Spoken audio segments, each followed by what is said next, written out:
everyone, today's guest is Sophie. She's 25 years old and she's from London, and today she'll be talking about what it's like to be a musical director. So, where did you train? I trained at Mount View when I was 21, which is the UK's leading musical theatre trainers and the ideal springboard for a career in musical direction. There's a maximum of 6 places available each year, so I consider myself very lucky to even have been accepted onto the course. What are the entry requirements for the course? Admission onto the course is by interview, so you must have a really high standard of piano playing. You need to have an undergraduate degree. If you don't, you can still get on the course, but you'll need to undertake an access assignment to establish suitability for undertaking the MA. And then there's also an audition as well. What did you study and what kind of lessons did you have? Course components are individually timetabled for each student. I can give you an idea of what lessons I had. They were split into different modules. So you had musical leadership and keyboard skills, technical skills, preparing for musical direction, supportive practice and discipline, and then a creative project, which was a presentation of performed research, and then a Q&A, and then a written paper on research. After you left Mount View, what did you do? So I looked for any job I could get and to do with the theatre. I went back to my parents' house, which is in Bristol, and looked for job opportunities. I got a job in the Bristol Hippodrome, front of house. I was able to get advice from co-workers and from people behind the scenes and in the theatre, and they gave me advice on how to progress from there. I worked there for a year and then I moved back to London and started looking for jobs in London. I was on the lookout for job vacancies in theatres around London, and then Her Majesty's Theatre was looking for a musical assistant for Cats. So I applied for this and I was offered an interview, and then I got offered the job. I took this and stayed as an assistant musical director until a year later I musically directed Wicked in Her Majesty's Theatre. I've had many jobs up till now and I have loved every minute of it. I just recently applied for Matilda the Musical in Southside Theatre Academy, which would be working with children, and the salary for this job is £20 an hour. Cool, so what is a normal salary for you then? £13 an hour average, but it does vary between theatres and companies. Describe a typical day during a production for you. So before the production starts, I'll warm up the company, then during the show I will conduct and keep the orchestra playing the show as well as possible. Before the show starts, I need to make sure that any pre-arranged cues with stage management for the set and lighting are very clearly given so nothing goes wrong. I also must remember to smile from the pit, as it really does make all the difference to the cast.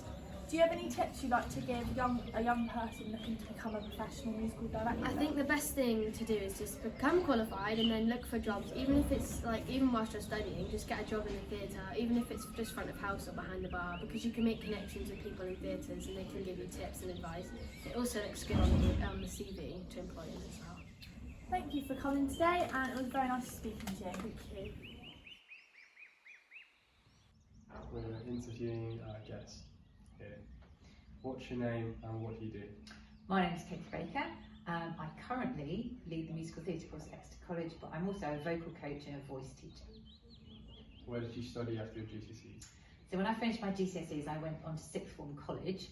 So I used to live in West Sussex, and I went on to do A-levels. And I did A-level music, A-level theatre studies, and A-level English literature.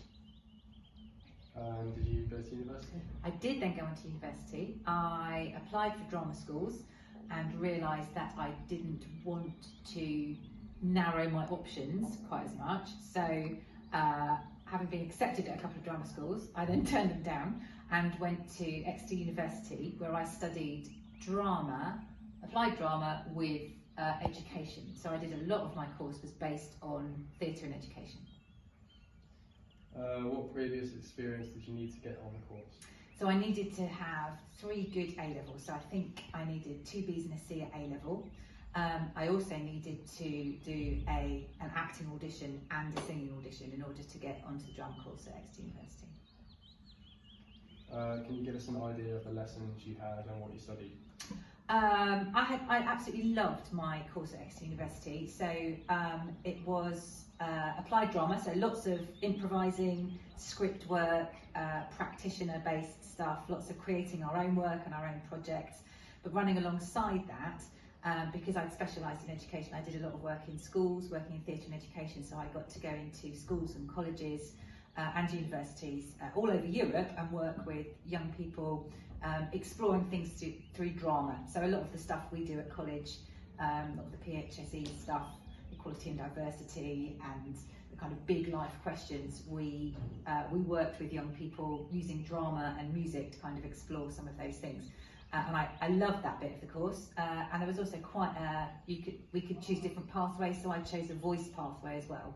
So alongside the drama, I was also having singing lessons and voice lessons as well. And so what did you do after you finished the course? After I finished my course, I spent 2 or 3 years working for a theatre and education company, basically living in the back of a van and touring around the country, creating work with young people and taking projects into different schools. Whilst alongside of that, I was still keeping up my singing lessons and voice work. What sort of work do you do as a vocal coach? So once I'd finished with this theatre company, I worked in schools for a little bit, and then I concentrated very much on training to be a singing teacher. So I went back to university part-time and got a singing degree and singing qualification. So I worked as a singing teacher, which is a bit different to a vocal coach. What was the question? What sort of work do you do?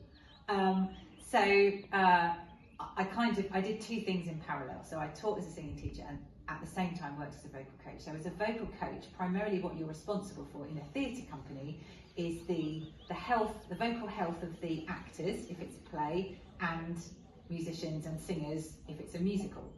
So as a vocal coach, you're not necessarily there to teach people how to sing. Your job is more to teach people the songs and the music, and usually to arrange music. So if it's a musical that's already been written, I would be teaching those songs to people. Sometimes if it's a play and the director says, actually at this point I want them to sing like in Warhorse, I want people to sing some Devon folk songs and I want them in full part harmony. That's the job of the vocal coach, to then find that song and arrange it for the voices in the company and to teach it to the actors in the company. So the job of a vocal coach is not necessarily to teach people to sing, but to work with the company to teach them the songs and teach them how to perform the song. So it's much more about performance skills and communicating with an audience rather than the sort of fine-tuning of technical things. So that's kind of what a vocal coach does in the theatre. Can you describe your typical day as a vocal coach? So the last time I worked as a vocal coach was about 4 years ago, and that was for a theatre company.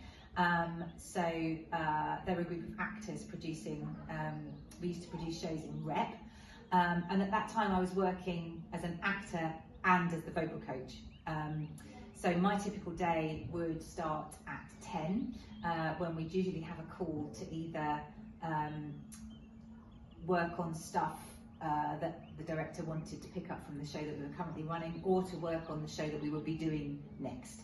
And sometimes the work during the day would be working on my role as an actor. Sometimes it would be working with the actors on different vocal techniques and teaching new material for the songs. We'd normally have a break about 3 and then back to theatre about 6 when we'd get ready for the evening performance.